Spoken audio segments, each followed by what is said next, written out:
Finally નાની બબુનું નામકરણ કરી નાખ્યું અને સાંજે કરી નાખ્યો નાનકડો એવો પ્રોગ્રામ. જે માતાજી મિત્રોને રાતે રાતે તો અમારી બબુનું નામ પાડવાનું હતું એટલે સમગ્ર મહિલા મંડળ પહોંચી ગયો હતું મામાના ઘર બાજુ. નાની બબુનું નામ પાડવા માટે એકમાત્ર ગામડેથી આવે છે ને ફૈબા, તો ફૈબા એમનું નામ પાડ્યું છે કાવ્યા. નામકરણ ને ઘોડી બાંધવાનો પ્રોગ્રામ ડન કરી વળે, પણ હવે ખાવાની આપણે જલેબી. પણ જલેબી કઈ બાજુ વેચાઈ રહી છે? વાહ ભાઈ, એવા જલેબીનું વેચવાનું કામ તો આપણે મમ્મી બાએ લીધું છે, તો આપણે જલેબી તો વધારે ખાવા મળશે. પણ દીકરીનો જન્મ થાય એટલે જલેબી જ કેમ વેચવામાં આવે તમને ખબર હોય તો કોમેન્ટ કરી નાખજો. હવે આપણે ઘરનું કરવાનું થોડું ઘણું કામ, પણ અમારા બે ભાઈઓ, જો એક ભાઈ અમારા સેટીની અંદર સમાધિ સુતા સુતા લઈને, બીજા ભાઈ કે હું બેસીને સમાધિ લઈશ.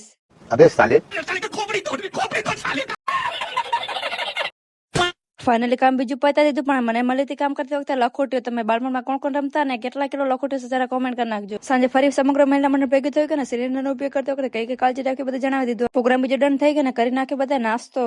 દેલમાલથી ગુલાબજી આવ્યા હતા તેમનો સામાન ભરવા માટે. સામાન બીજો ભરી લીધો ને મામા છોકરાને બધાને ઘરે એડાડી દીધા અને કરી નાખ્યા રામ રામ. સાંજે બધા જમવાનો પ્રોગ્રામ ડન કરીને આવી કે બધા તાપણું કરવા માટે ને અમારો અડધો બનાસકાંઠો તો કચ્છમાં એટલે કે ભારતનગરમાં જ છે. આખું અડધું 1200 બનાવશે અને 500 પાટણ તો ગાંધીધામમાં જ છે. અને તમે ઉત્તર ગુજરાત વાળા કોણ કોણ મારા બ્લોગ જોવો અને ગાંધીધામમાં રહ્યો છો તો જરા કોમેન્ટ કરી નાખજો. તો બસ આજનો બ્લોગ અહીંયા પૂરો કરશો ને તમને મજા આવી તો લાઈક ને ફોલો કરી રાખજો અને મળીએ નવા બ્લોગ.